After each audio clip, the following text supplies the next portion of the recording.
everyone. My name's Lacey, and I am going to present the body of my informative speech about nurseries in the horticulture industry. So, my main idea one is starting up a nursery may seem relatively easy, but there is more to the process than just setting out some plants to grow and hoping that someone will come along and buy them. Nurseries should offer something that sets them apart from other nurseries. Tony Event, the author of the book So You Want to Start a Nursery, states, "The naming of your nursery is among the least costly and the greatest marketing opportunities that you will ever have for your business." Tony Event also explains that the importance of nurseries finding a niche that will properly support the nursery and the market available to the business. A niche is something like a specialty. So, a nursery that sells just pine trees, that's their niche. Okay, so point B, management skills are a must when it comes to efficiently running a nursery business.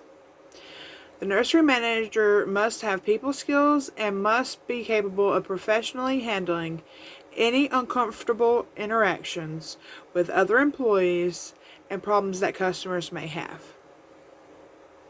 Nurseries must also have clear goals to follow and a plan to be able to execute. Another part of successful business is budgeting and keeping very clear records. Main idea 2. Planning for expenses is required to estimate potential income.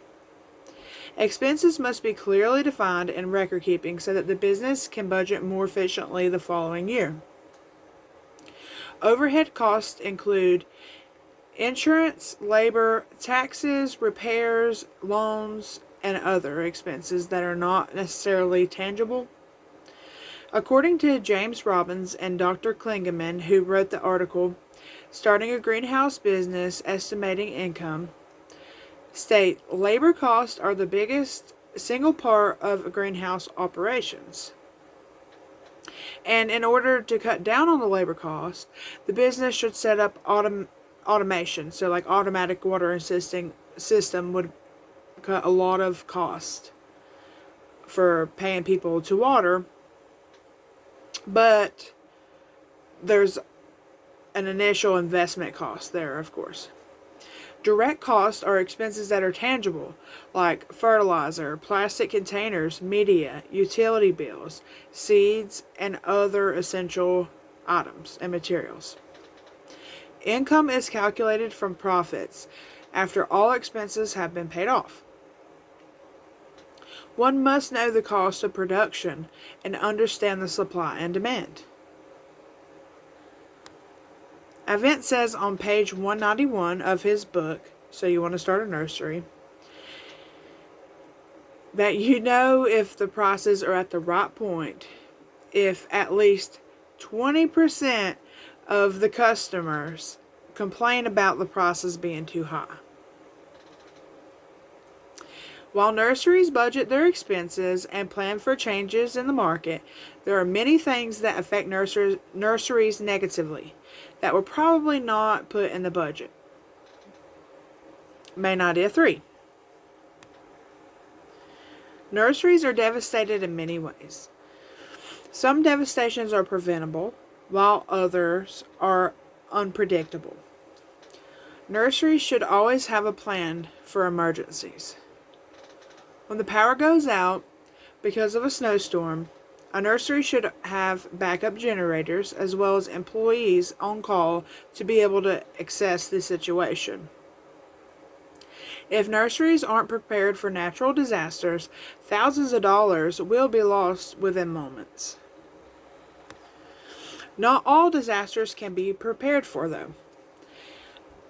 A new strain of shot hole disease, which is a bacteria found in laurels in the United Kingdom.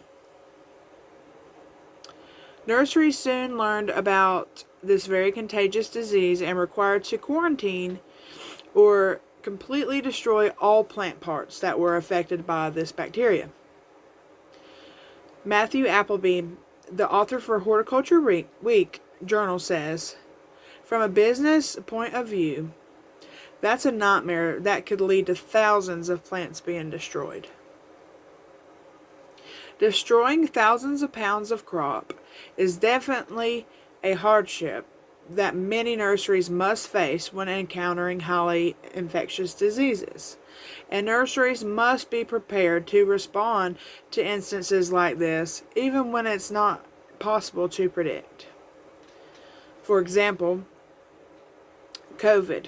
So a lot of nurseries actually have done better because of COVID. But how did we know that COVID was going to exist? Well, a lot of scientists have been preparing and making vaccines, but they didn't have the exact address or the exact type vaccine that they needed, but they were prepared to an extent to where the whole world didn't necessarily fall apart. I guess that's highly opinionated. But anyways, thank you for listening to the body of my speech. Have a good day.